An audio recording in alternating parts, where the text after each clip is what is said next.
मैं रिजवान असद और आप देख रहे हैं नशे में न्यूज़। इस वक्त मेरे साथ लहर सिंह सिरोया जी हैं, जो एक सीनियर सियासतदान हैं, एक बुज़ुर्ग सियासतदान हैं, बीजेपी से ताल्लुक़ रखते हैं, 2 टाइम एमएलसी रह चुके हैं और हाल ही में राज्यसभा के एमपी भी चुने गए हैं। सर, नशे में न्यूज़ में आप आने के लिए बहुत बहुत शुक्रिया।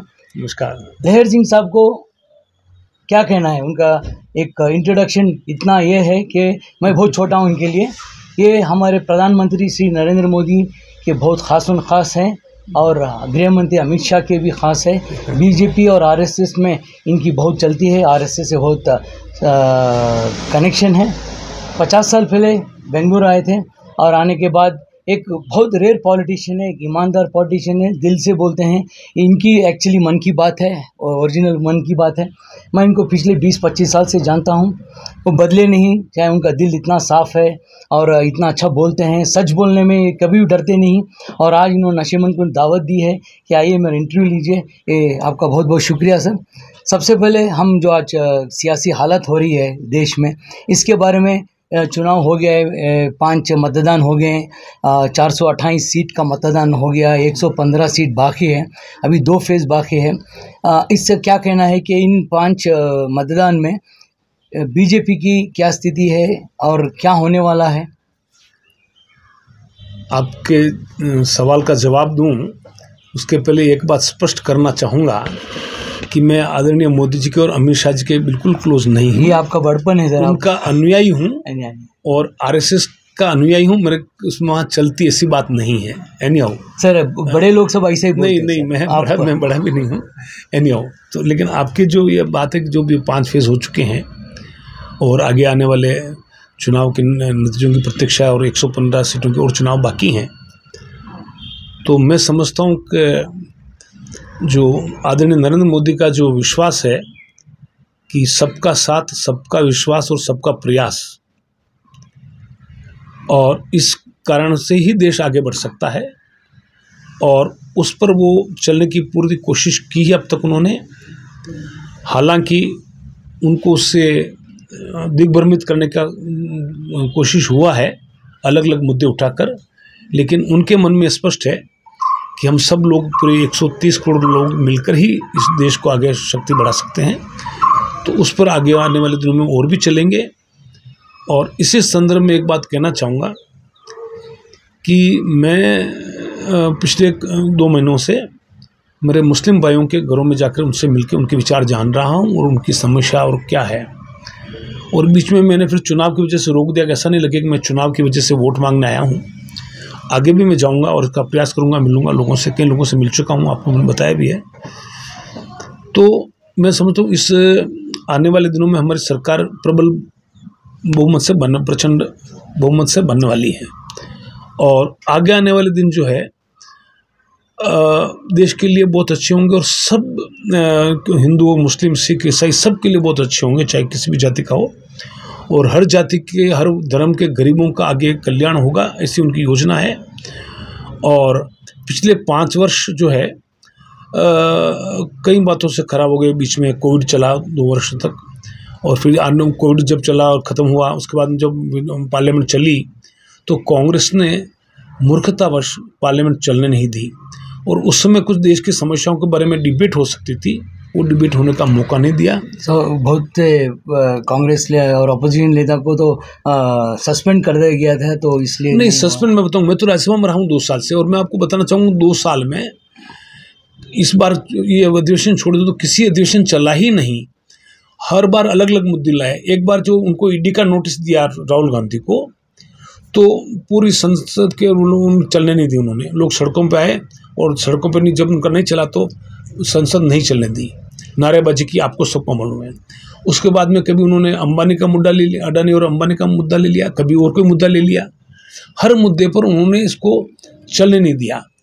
और आपने एक बहुत अच्छी बात कही कि आप मुसलमान भाइयों लोग से जा रहे हैं, मिल रहे हैं, लेकिन हमारे प्रधानमंत्री कुछ इस चुनाव के दरमियान मुस्लिम का मुद्दा उठाए, मंगलसूत्र का रिजर्वेशन के बारे में, मुसलमानों के बारे में अनाप शनाप बोली है, और फिर एक इंटरव्यू देते हैं कि मैं ऐसा नहीं कहा, अगर मैं कहा तो मेरी पॉलिटिकल कैरियर ख़त्म कर दूंगा मैं। तो इसके बारे में क्या कहते हैं मोदी जी? एक स्टेज पे अलग बोलते हैं, फिर दूसरा अलग बोलते हैं, और आज मुसलमान डरा हुआ है और हिंदू बोलते हैं हिंदू डरा हुआ है, और संविधान खतरे में है, तो कॉन्स्टिट्यूशन खतरे में है। इसके बारे में आपका क्या है मोदी जी के बारे में? न तो मुस्लिम डरा हुआ है, मैंने इस्तेमाल कहा मुस्लिम को कोई डरने वाली कौम है, और न हिंदू कोई डरते हैं। हम तो भाई भाई हैं। और ये मैं आपका आंसर करने के पहले पुरानी बात में जाना चाहूँगा। ये पिछले 60-70 वर्षों से 10 वर्षों के पहले तक मुसलमान भाइयों को वोट बैंक के रूप में ही यूज़ किया गया। उनको एक सच्चे नागरिक के नाते भी, देश का हमारा बराबरी का नागरिक है इसके नाते जोड़ा नहीं गया, समझा नहीं गया। उनको हवा दिखा कर रखा भी कि आपके साथ हम ही भला कर सकते हैं, बाकी पार्टियां आपकी विरोधी है, दुश्मन जब करार दिया। और जब ऐसी बातें लोगों के स्टेटमेंट आने लगी तो हर वर्ग में कुछ ऐसे लोग होते तो उन्होंने उसका उस तरह से रिएक्ट किया, जिससे दूरियाँ और बढ़ी। और जिस दिन से मोदी जी ने कार्यभार संभाला है, उन्होंने एक नारा लगातार दिया है, सबका साथ, सबका विश्वास और सबका प्रयास। लेकिन इस नारे को कांग्रेस और इन लोगों ने, जो कांग्रेस साथ जो परिवारवाद की राजनीति चलाते हैं, उन्होंने इस पर आगे नहीं बढ़ने दिया। मैं जो हाल ही में जो प्रधानमंत्री ने स्टेज पे कहा घुसपैठी लोग, मंगलसूत्र, मुसलमान, तो इसके बारे में एक रॉन्ग मैसेज जा रही है, और उसके बाद प्रधानमंत्री एक टीवी चैनल को आगे बोलते हैं मैं नहीं कहा। इसके बारे में आप क्या? नहीं, मैं बताऊँ, जहाँ तक घुसपैठिया का सवाल है तो मुस्लिम यहाँ के जो रहने वाले कोई घुसपैठिया नहीं है, यहाँ के जाए जन्मे हैं, पीढ़ियों से 10-10, 15-15 पीढ़ियों से रह रहे हैं, और जो बच्चे ज़्यादा पैदा हुए वो। देखिए, ये तो ज्वलंत समस्या सब देशों में थी, वहाँ कंट्रोल हुई, हमारे यहाँ भी कंट्रोल होनी चाहिए। और उसमें भी सबका साथ, सबका विकास, सबका प्रयास होगा तो ही होगा। और ये सबके लिए अनुकूल है।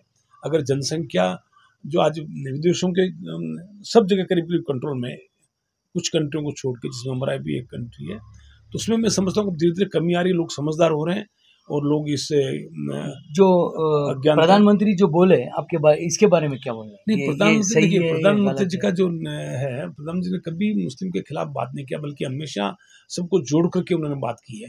लेकिन जो अन्याय चाहे किसके साथ हो, उस अन्याय के विरुद्ध उन्होंने बात की। तो उसमें जब किस संदर्भ में उन्होंने क्या कहा, वो आप उस संदर्भ को तो देखिए, क्यों करना पड़ा। मैं एक इंटरव्यू भी देखा एनडीटीवी में, उन्होंने ये कहा कि कांग्रेस ने 70 साल कुछ नहीं किया, मुसलमान के लिए रिजर्वेशन नहीं दिया, ये लिया।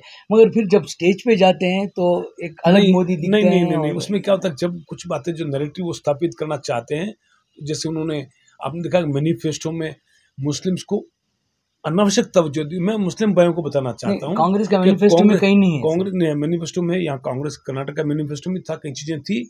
तो मेरा यह कहना है कि आपके नाम पर आपके हितों को और नुकसान पहुंचा रहे हैं, न तो आपको सपोर्ट कर पा रहे हैं, और आपके हितों को और नुकसान पहुंचा रहे हैं। ये मेरे मुस्लिम भाइयों को मैं समझाना चाहता हूँ, और ये मोदी जी की इच्छा है कि आप इस चक्कर में न पड़ो। आज मैं बताऊँ आपको, जैसे हमारे कई योजना है, MSME में जो हम पैसा दे रहे हैं, तो अगर MSME का फ़ायदा अगर मुस्लिम भाई उठाएंगे तो कितना बड़ा आपका फ़ायदा होगा, उसको पर चर्चा नहीं कर रहे हैं। कांग्रेस को चाहिए कि MSME में जो हमारी जो मदद दे रहे हैं, मुद्रा वगैरह में, उसमें मुस्लिम भाइयों को आगे ला करके उनको एक आरक्षण का मामला भी ऐसा है कि एक ये फैला गया है कि आरक्षण दूसरी कौम से लेके मुसलमान को दे दिया जाएगा। कहीं भी मैनिफेस्टो में नहीं लिखा है और कहीं भी नहीं लिखा है। तो आप इसके बारे में क्या? नहीं, देखिए, आरक्षण की एक तो सीमा होती है, 50% की सीमा होती है, और आरक्षण जो है धर्म के नाम पर कभी नहीं होगा। ये संविधान में है, धर्म के नाम पर नहीं हो सकता, पिछड़ी जातियों के नाम पर होगा। अगर पिछड़ी जाति कोई मुसलमान में जाती है, पिछड़ी या पिछड़े लोग हैं, उनको आरक्षण क्यों नहीं मिलेगा? और ऐसी कई स्कीमें हैं। मैं तो आप छोड़ दिया आरक्षण को, आज जो भारत सरकार ने जितनी योजनाएं लाई हैं, मैंने माइनॉरिटीज़ के लिए, मैंने आपको, मेरे पास लिस्ट है, मैं आपको दे दूंगा, इतनी योजनाएं हैं। तो कांग्रेस को खुश होकर के, अगर वो मुस्लिमानों के भाइयों के हितैषी हैं, तो मुसलमानों को आज जोड़ करके भी आप ये स्कीमों का फ़ायदा उठाओ, और वो स्कीम्स जो है घर घर पहुँचाएँ। और वो मैं करने जा रहा हूँ। मोदी जी का आदेश है ये कि हम पूरे देश को एक साथ जोड़ना है। और इसके लिए मैं ये अभियान कर रहा हूँ। सर बट कुछ ऐसे फोर्सेस है, आइडियोलॉजी आपकी डिफरेंस है कि आपकी पार्टी में एक ही मुसलमान को केरला में सीट दी है और जो भी थे मुख्तार अब्बास नकवी थे या शाहनवाज हुसैन थे उनको सीट नहीं दी। ये लोगों का ये है कि कांग्रेस को आप अपीजमेंट बोलते हैं, कांग्रेस भी वही कर रही है, आप एक भी सीट नहीं दिए। तो आप मुझे बताइए, ये सवाल तो मैं आपसे पूछूंगा, कांग्रेस से पूछना चाहिए आपको कि कर्नाटक में जहाँ 2 मुस्लिम MP हुआ करते थे हमेशा, FH मोहसिन साहब हुआ करते थे, इकबाल सराडगी हुआ करते थे, इंतकाल हो गया आज। अच्छा जी, उनको मेरी श्रद्धांजलि। और यहाँ पर जाफर शिफ साहब हुआ करते थे और कई बार यहाँ पर 2 मुस्लिम MP हमेशा रहे हैं। और अब उन्होंने एक भी टिकट क्यों नहीं दिया? अगर वो मुसलमानों के प्रति, भाइयों के प्रति जब विश्वास करते हैं, और गुजरात में उन्होंने एक टिकट क्यों नहीं दिया? हमारे पास तो मुसलमान भाई यही नहीं, हम किसको? अहमद पटेल के बाद कोई नहीं है उधर गुजरात में। तो ये क्यों हुआ? यही सर, ये क्यों हुआ? मैं यही बोल रहा हूँ कि मैं ये कहना चाह रहा हूँ कि ये जो मुस्लिम माइनॉरिटी के नाम पर कुछ परिवारों को आगे बढ़ा करके आम मुस्लिम जनता के साथ बहुत बड़ा धोखा हुआ है पिछले 70 वर्षों से। उस धोखे को मोदी जी करेक्ट करना चाहते हैं, ये मैं कहना चाहता हूँ। क्योंकि आप देखिए कितने मुस्लिम फैमिलीज को फायदा हुआ इसका, राजनीतिक लाभ किसको मिला है? सबको तो नहीं मिला, और सबको वंचित रखा गया, सबको दूर रखा गया कि आप हमारे मेन, आप तो माइनॉरिटी हो। अरे क्यों माइनॉरिटी? आप तो हमारे भाई हैं, माइनॉरिटी किस बात का?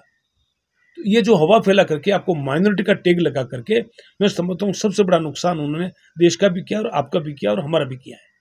नहीं, आप बोल रहे हैं सही बात, लेकिन जो ये बोलते हैं कि अभी संविधान बदलना चाह रहे हैं, 400 सीट, 400 पार, आगे संविधान बदलते हैं, UCC आ जाएगा, CNRC आ जाएगा, ये कांग्रेस वाले ने कह रहे हैं। और ये कह रहे हैं कि अगर इस बार आ गए तो खतरा है, देश को खतरा है। ये झूठा प्रचार कांग्रेस खूब फैला रही है, और कांग्रेस का यही राग झूठा सर, आपके BJP के MPs ने तो बोला कि अगर हमको 400 मिल गई तो हम संविधान बदलाएंगे। नहीं, ये मुझे तो किसी MP ने कहा, ऐसा सुना नहीं। कुमार हेगड़े तो इसलिए वो उसको तो टिकट ही नहीं मिला जो उसने। तो आप ये समझना चाहिए ना, जो अगर हम मोदी जी का ये भावना होती तो अनंत कुमार हेगड़े को सबसे पहले टिकट देते, वो तो जीतने वाला था। लेकिन हमने हार जाए कोई बात नहीं, लेकिन इस तरह के व्यक्ति को जो ऐसा विमर्श फैलाता है उनको हम टिकट नहीं देंगे। ये आपको समझना चाहिए, और ये बात आप लोगों को समझाना चाहिए कि मोदी जी का स्वभाव ये नहीं है। मगर खतरे में है, कांग्रेस बोलती है खतरे में है। ये आखिरी चुनाव होगा, अगर ये चुनाव में अगर कांग्रेस BJP आ जाएगी तो फिर दोबारा चुनाव नहीं होगा। एक तानाशाही की हुकूमत चलेगी और कुछ नहीं होगा, और सबको ख़त्म कर देंगे, अपोजिशन लीडर्स को ख़त्म कर देंगे, सबको जेल में डाल देंगे, ED का इस्तेमाल करेंगे, इनकम टैक्स का इस्तेमाल करेंगे। और हाल ही में आप केजरीवाल को, मनीष सिसोदिया हो या सोरेन हो, इन सबको डाला है। आदरणीय मोदी जी पर ये बहुत बड़ा अन्याय होगा ऐसा आरोप उन पर लगाना कि वो तानाशाही प्रवृत्ति के हैं। उन्होंने अपने परिवार को दूर रखा। तानाशाह वो होते हैं जो अपने परिवार को आगे बढ़ाते हैं, क्योंकि अपने परिवार के लिए किसी आगे को आना नहीं देना चाहते। चाहे जितनी भी पार्टियां देख लो, उन्होंने परिवार में अपने ही बेटों को आगे बढ़ाया है। कोई भी पार्टी देख लो, अपने आपकी BJP में भी है। BJP में पार्टी में नहीं बढ़ाया, जहाँ नेता काम करते हैं उनको, लेकिन पार्टी उनके कब्जे में नहीं है, पार्टी पर कब्जा नहीं है, तो परिवारवाद में नहीं है। और दूसरा जो आपने कहा केजरीवाल वगैरह का बात कहा आपने, तो केजरीवाल पर आरोप किसने लगाया? भ्रष्ट शराब में घोटाला हुआ, इसका आरोप कांग्रेस ने लगाया था, और कांग्रेस ने लगाया जब उन्होंने जांच की। अगर नहीं जांच करते तो वो कहते कि आप तो मिले हुए उनसे। जो केजरीवाल हम पर आरोप लगाता है कि आप वड्रा को अरेस्ट करो, नहीं कर रहे हो क्योंकि BJP कांग्रेस से मिली हुई है। आपने सुना होगा, मेरे पास वीडियो है। और हिमाचल प्रदेश में तो वाड्रा को 10 साल से कुछ नहीं किया, आप खाली आरोप लगाते रहे। कांग्रेस कहाँ करने दे रही कांग्रेस? जब हम कुछ करते हैं तो ED को लेके केजरीवाल भी साथ में आ जाता है। अब देखिए आप, अब केजरीवाल पर भ्रष्टाचार का आरोप कांग्रेस ने लगाया, और जब हमने कार्रवाई की और संस्थाओं को सौंपा, संस्था अपनी कार्रवाई करेगी। अब उसको जेल में जाना पड़ा, क्यों जेल में गया ये आपको सबको मालूम है। तो अब इसमें कांग्रेस आज उनके साथ खड़ी होकर के रामला मैदान में वो भाई बहन दोनों मिलकर के उस केजरीवाल के गले मिल रहे हैं, जिसको उन्होंने जेल भिजवाया, और जिसको जेल भेजने के लिए केजरीवाल हमेशा कहता रहा ये आपस में चोर चोर मोसरे भाई नहीं है, तो सगे नीचे सो रहे हैं।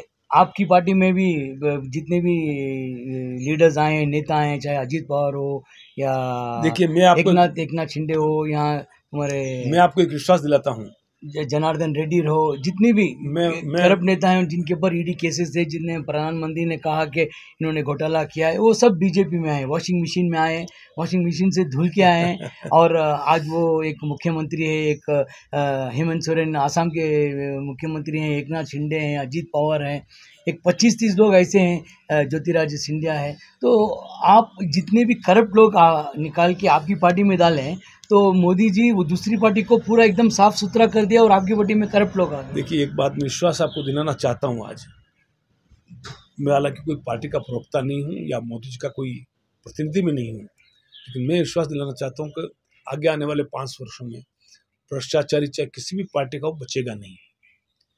और मैं भ्रष्टाचार के बारे में फिर दोबारा कहना चाहता हूँ। वॉशिंग मशीन की जहाँ तक बात की आपने, तो जो सबसे बड़ी वॉशिंग मशीन कांग्रेस ने रखी है, जो हमसे 10 गुनी पावरफुल है, शिवसेना जो आज तक गौर मुस्लिम विरोधी थी, आज वो उनके गलबैयाँ कर रहे हैं, एक पूरे धुल गए और दोनों एक साथ में सो रहे हैं। ये क्या हो गया? और जो दूसरी और पार्टियां हैं जो उनकी गौर विरोधी थी, आज उनके साथ में वो तो मिल गए। क्यों मिल गए? कि सबको ईडी का भ्रष्टाचार के आरोप में जेल जाने का खतरा सबको हो गया, तो जेल जाने के लिए बचने के लिए सब इकट्ठे हो गए। लेकिन भ्रष्टाचारी कोई बचने वाला नहीं, चाहे हमारी पार्टी में आ जाए, हमारी पार्टी से वहाँ चला जाए, बचने वाला नहीं है। और मैं फिर आपको कह रहा हूँ कि ये केजरीवाल और ये इनका आपस में उदाहरण देख लीजिए। आज भी कांग्रेस का वहाँ जो फॉर्मर सीएम चरणजीत चन्नी ने जो स्टेटमेंट दिया है कि इसको तो यहाँ हमसे भगाना चाहिए, विरोध करना चाहिए, पंजाब में क्यों आएगा, और वो यहाँ कांग्रेस यहाँ उसके लिए वोट मांग रही है। प्रियंका गांधी कह रही है उसको वोट दो, राहुल गांधी कह रहा है कि इनको वोट दो। सर, अभी ये जो मुद्दा है, इंडिया जो गठबंधन है, वो 4 चीज़ों पे लड़ रही है: बेरोजगारी, महंगाई, शिक्षा और अनएम्प्लॉयमेंट, और जो भी डेवलपमेंट नहीं हो उसके बारे में बात करें। और उनका ये आरोप है कि बीजेपी के लीडर हो या प्रधानमंत्री हो, ये सिर्फ कांग्रेस को अटैक कर रहे हैं, नेहरू को अटैक कर रहे हैं, राहुल गांधी को अटैक कर रहे हैं, और एक झूठे आरोप बोल रहे हैं और बार बार झूठ बोल रहे हैं। नहीं, ऐसा है कि सरकार पर जो भी अगर आरोप हैं तो उनकी चर्चा कहाँ होनी चाहिए? संसद में होनी चाहिए। उनके पास पूरा मौका था संसद में हमारी नीतियों में क्या कमियां हैं, कहाँ दोष है और कौन सी नीति अच्छी है, उनका समर्थन करते, और जो हमारी खराब नीतियां हैं उनका हमारे को पॉइंट आउट करते। मगर उन्होंने अपने स्वार्थ की वजह से अपने अपने परिवार को बचाने के लिए ईडी के नाम पर कभी अंबानी और अडानी का नाम लेकर के, कभी ईडी का नाम लेकर, कभी मुद्दा उठा करके उन्होंने संसद चलने ही नहीं। डिबेट आप और हम तो नहीं कर सकते, डिबेट संसद में होनी चाहिए, जहाँ सब मंत्री होते हैं, विभाग होते हैं, सारे विभागों के बड़े अधिकारी होते हैं। राहुल का यही कहना है कि डिबेट करने देते नहीं, अदानी और अंबानी का नाम लेने दिए तो उनकी मेंबरशिप निकाल दिए थे। ये ऐसा है कि उन्होंने जब संसद नहीं चलने देना, हंगामा करते रहना, तो फिर क्या करेगी पार्टी? और उन्होंने फिर बाद में ईडी का मुद्दा छोड़ दिया, दूसरे सेशन में लिया इसका अंबानी अडानी का मुद्दा। सर, जितने भी आज पब्लिक सेक्टर यूनिट्स हैं, रेलवे हो या हवाई अड्डे हो या डिफेंस हो, ये पूरे अडानी को दे दिए गए। ये आरोप कांग्रेस वाले लगा रहे हैं। सिर्फ 2 लोग और 25 बिजनेसमैन हैं, उनको मोदी जी देते हैं, दूसरे लोग को ये कर रहे हैं। तो इसलिए मैं उठा रहा हूँ, क्योंकि दूसरे लोग गरीब हो रहा है, अमीर हो रहा है। देखिए, ऐसा है 10 वर्षों में हम आए हैं। अडानी 10 वर्षों के पहले तक भी इस्टेब्लिश हो चुका था, कई पोर्ट ले चुका था, अपना कारोबार फैला चुका था। कैसे फैलाया था? मैं वो टेम्पो में नोट भर के भेजूंगा कांग्रेस को, मैं नहीं कह रहा, लेकिन नोटों के बगैर कांग्रेस ने कभी कुछ किया? मेरी बात सुनी पूरी। तो ये आप मोदी जी जो कहे, जो टेम्पो में पैसा गया, सही बात है सर। उनके वो पक्के होने चाहिए, क्योंकि यहाँ सिद्धरामैया जी ने यहाँ जो उनको बड़े बड़े ठेके दिए और बड़े बड़े पोर्टों को ठेके दिए, तो सिद्धरामैया जी और डीके कुमार कोई फ्री में देने वाले तो है नहीं सर। आप जो कह रहे हैं फिर वो पैसा कहीं के तो गया होगा, और जिसके बोलते पर सिद्धरामैया जी अपनी सरकार में आप मोदी जी जो कहे वो सही बात कह रहे हैं कि टेम्पो में पैसा गया कांग्रेस को। नहीं, ऐसा है कि कांग्रेस के पास पैसा आएगा कहाँ से? जब कांग्रेस कह रही थी कि हमारे पास खाने को पैसे नहीं है, रेलवे टिकट के पैसे नहीं है, और आज करोड़ों रुपए। तो ये बहुत बड़ी बात है सर। ये बहुत बड़ी बात आपने कहा। नहीं, बड़ी बात क्या है? मतलब मेरा कहना है, मैं आपसे एक प्रश्न पूछ रहा हूँ कि कांग्रेस की सरकार ने जितने बड़े बड़े ठेके दिए, अशोक गहलोत ने दिए राजस्थान में, या उन्होंने दिए कितने बड़े बड़े इनको, अडानी और अडानी को, इतने बड़े बड़े कारोबार यहाँ सौंपे हैं सिद्धरामैया की सरकार ने, रिकॉर्ड में है, आप देख लीजिए। और क्या बता सकते हैं सिद्धरामैया जी और गहलोत मोदी जी की तरह तो नहीं वो बिना पैसे कुछ करेंगे, वो तो आप जानते हैं क्या बिना पैसे के कुछ नहीं करते, ये तो सबको पता है, पूरे देश को आप पता बोल रहे हैं। है। आपको भी पता होना चाहिए, अच्छा। आपको भी पता होना चाहिए।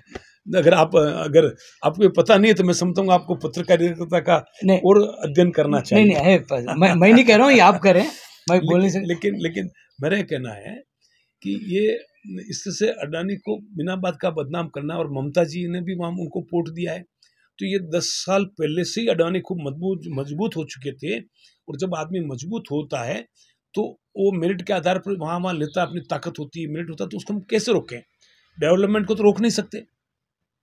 अब पोर्ट में जब कंपटीशन करता है तो उसको आगे बढ़ाया किसने? कांग्रेस की सरकार ने बढ़ाया था।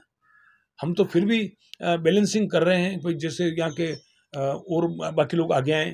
तो आपको कांग्रेस को ये करना चाहिए कि कुछ तालमेल करके भी और आदमी कैसे आए, कैसे इसको सही चीज़ें बने, बजाय इसके वो तो खुद ही उसमें लगे हुए हैं। तो प्रधानमंत्री ईडी भेजना है अंबानी और अदानी के घर में, अगर ट्रक पे पैसा नहीं, ऐसा है कि देखिए, ये सबको मालूम है कि भ्रष्टाचार सब जगह होता है, लेकिन बिना सबूत के आप और हम कुछ कर पाते हैं क्या? ये एक विडंबना है। जब खुलेआम इतना करोड़ों रुपए पकड़ा जाता है, 300 करोड़ रुपए पकड़ा गया झारखंड में, और यहाँ 40 करोड़ रुपए एक राजनेता के घर पे पकड़ा गया, 40 करोड़ रुपए, तो हुआ क्या? क्योंकि कोर्टें कानून से आती है। फिफ्थ फेज तक 6,000 करोड़ पकड़े गए पूरे। हाँ, तो अब क्या, जब तक उसका कोर्ट नहीं ज्ञान ले, कोर्ट अगर को नहीं करे तो हम क्या कर सकते हैं? ऐसे तो एक पकड़ के जेल में डाल दें। ये बार बार कहते हैं कि ये मोदी जी कुछ करते हैं, तो मोदी जी के आप जब सबूत नहीं दोगे, आज जब कोई खुलेआम गोली मार के मर्डर कर देता है तो उसके लिए भी केस चलना पड़ता है, उसके लिए भी सबूत चाहिए, गोली चाहिए, मोटिव चाहिए, तो क्या कर सकते हैं? लेकिन कानून कार्रवाई करेगी, और इसके लिए आप सबका सहयोग चाहिए कि कोई भ्रष्टाचारी को बचाए नहीं। सर, ये क्या बात है कि अभी बीजेपी में जो ये अडवाणी जी को, मुरली मनोहर जोशी और जितने भी 70-5 साल हो गए, उनको सब रिटायर्ड कर दिए गए हैं। मोदी जी ने खुद कहा था कि 70-5 साल अगर हो गया है तो पार्टी में नहीं रहना चाहिए। केजरीवाल ने भी ये इशू उठाया और उन्होंने कहा कि अमित शाह को प्रधानमंत्री बना रहे हैं, योगी जी को निकालने की बहुत बड़ी साजिश चल रही है। तो इसके बारे में क्या कहते हैं? तो जो केजरीवाल ने कहा, देखिए, मैं आपको कुछ रिकॉर्ड की बातें बताता हूँ जो आप चेक कर लें गूगल से। 78 वर्ष की उम्र में कलराज मिश्रा जी को मंत्री बनाया गया था सेंटर में। कलराज मिश्रा को 78 वर्ष की उम्र में मंत्री बनाया गया था। नहीं, अभी कलराज मिश्रा अभी तो गवर्नर बन के गए हैं वो, और जब लास्ट टाइम जो मंत्री बना था 78 ईयर्स के थे। येडियुरप्पा भी। और दूसरा जो बाबूलाल गौर था, 80 वर्ष की उम्र में उनको मिनिस्टर बनाया गया था मध्य प्रदेश में। तो ऐसा कोई रूल्स नहीं है। अमूमन 75 ईयर्स का ऐसा नहीं है, लेकिन एक लाख जो 75 ईयर्स के हैं और उसमें उसका संदर्भ देख करके, लेकिन कोई हार्ड एंड फास्ट रूल नहीं है। और जहाँ तक मोदी जी का सवाल है, तो जैसे मोदी जी ने कल स्पष्ट कहा है कि मेरा उत्तराधिकारी मेरा देश है, और मैं आपको बताऊं कि प्रधानमंत्री जो चुनता है तो देश चुनता है, जनता चुनती है, कोई विरासत नहीं है। ये अपने ऐसे उदाहरण है हमारे को, बाप ने बेटे को डिप्टी सीएम बना दिया, और बाप मंत्री और बाप चीफ मिनिस्टर और बेटा मंत्री बिना अलायंस को पूछे बनाया। आप चाहे पंजाब ले लें, चाहे या तमिलनाडु ले लें, वहाँ उद्धव ठाकरे के ले लें, तो ऐसा ये विरासत देने का परंपरा आपके इंडिया अलायंस वालों की, हमारे में कतई नहीं है। और इसलिए अडवाणी जी का कोई बेटा बना नहीं, बेटी बनी नहीं, वाजपेयी का कोई दामाद बना नहीं, और उनके पहले भी जो नेता थे, बड़े बड़े नेता, उनका कोई परिवार का कहीं दिखाई नहीं देता है। और इस तरह से मोदी जी तो पहले ही, मोदी जी ने कभी उनके परिवार का नाम का मिसयूज नहीं, वो शायद क्या कारण रहे होंगे, वो पहले ही परिवार को अपने से, प्रशासन से बिल्कुल दूर रखा है।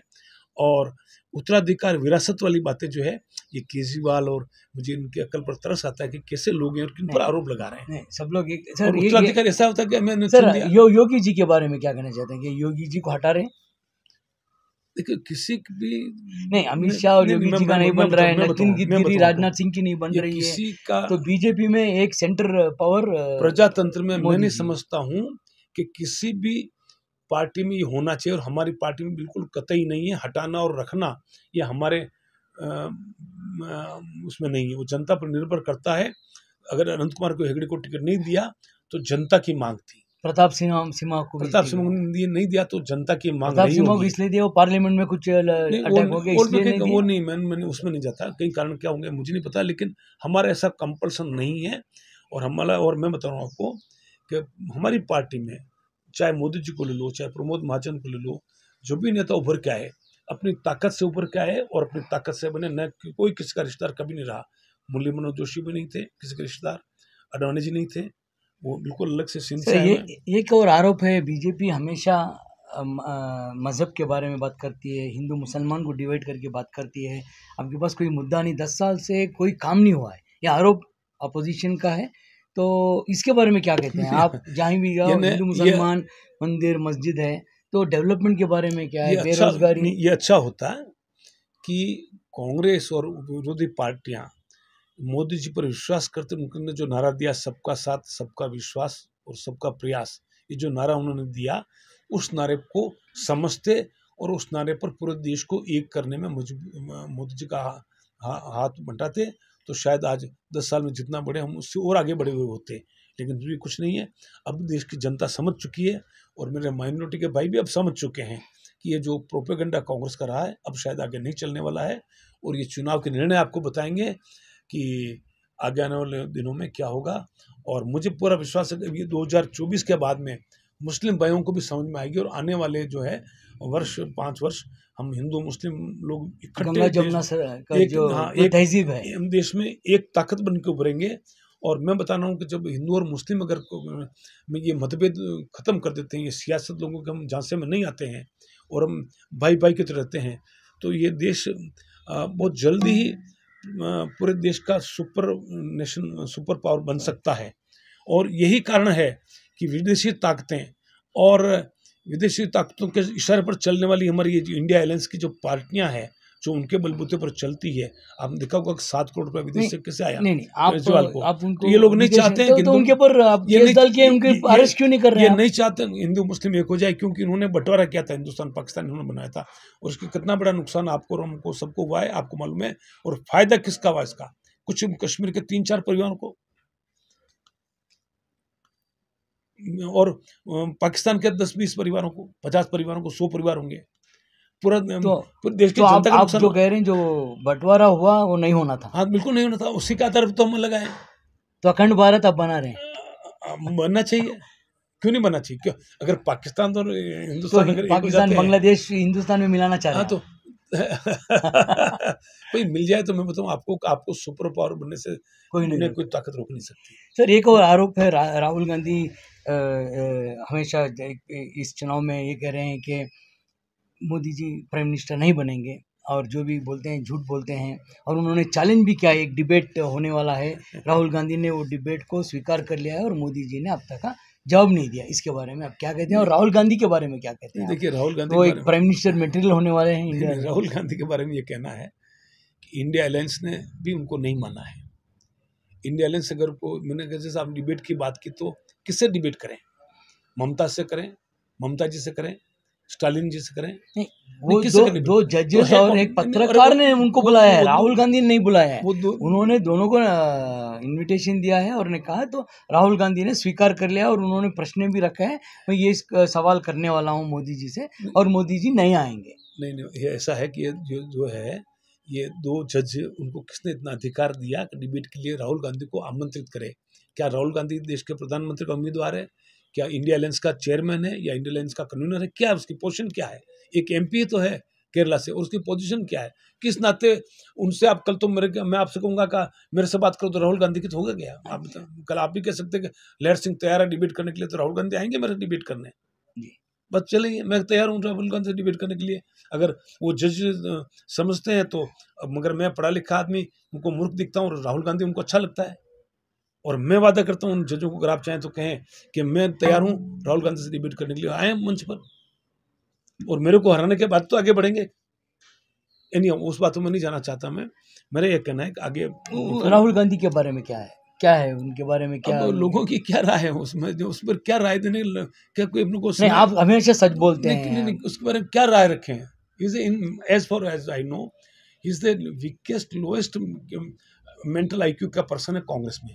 इससे अच्छा तो हमारा कृष्ण बैरे गौड़ा को भी बनाते हैं अध्यक्ष, जो मैंने काउंसिल में भी कहा है, तो हो सकता है पार्टी में 50 सीटें आ जाती, और मुझे नहीं लगता 25 सीटें भी आएगी। राहुल से आप लोग डरते हैं इसलिए? नहीं, राहुल से हम क्या डरेंगे।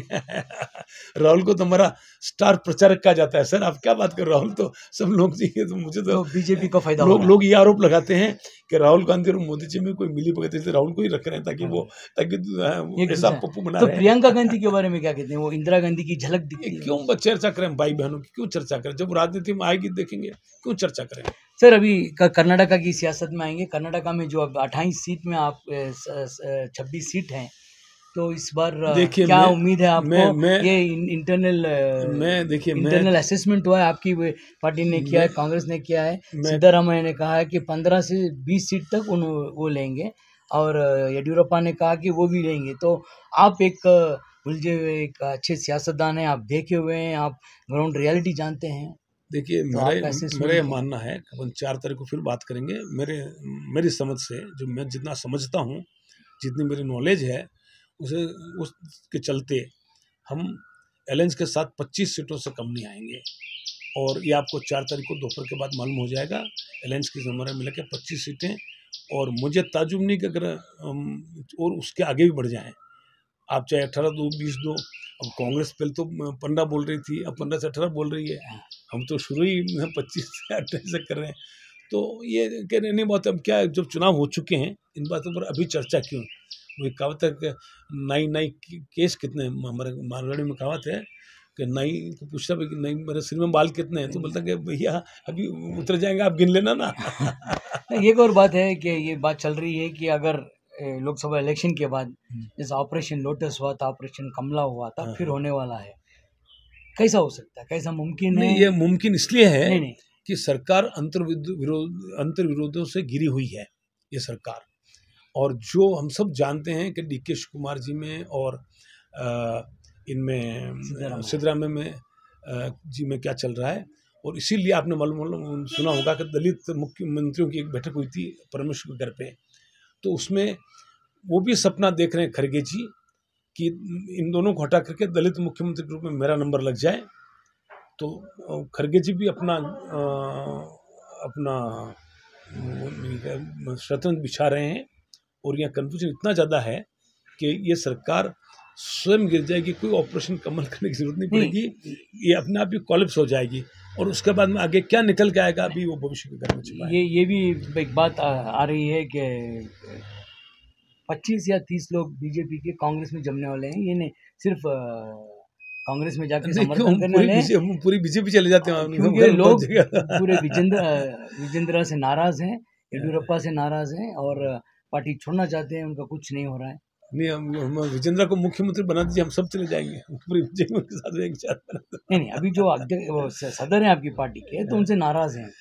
एक मिसाल ये है कि ईश्वरप्पा उनके खिलाफ हो गए, आइनर मंजूनाथ आपके जो लीडर थे वो कांग्रेस से एमएलसी लड़ रहे हैं। मैं इस विवाद में पढ़ना नहीं चाहता। ईश्वरप्पा जी मेरे नेता रहे हैं, उनके कार्यकाल में मैं अध्यक्ष में, उनके कार्यकाल में ये कोषाध्यक्ष था। मैं इन बड़े नेताओं पर टिप्पणी करना मेरे अधिकार क्षेत्र में भी नहीं, और करना भी नहीं चाहता।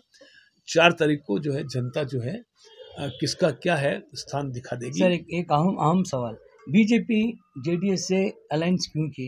एक खबर ये आ रही है कि जेडीएस से इसलिए अलायंस किया क्योंकि बीजेपी को पता था कि वकीली का वोट नहीं मिलेगा, और जेडीएस को ये पता था कि वो भी वीक है, इसलिए आप दोनों ने मिली भगत।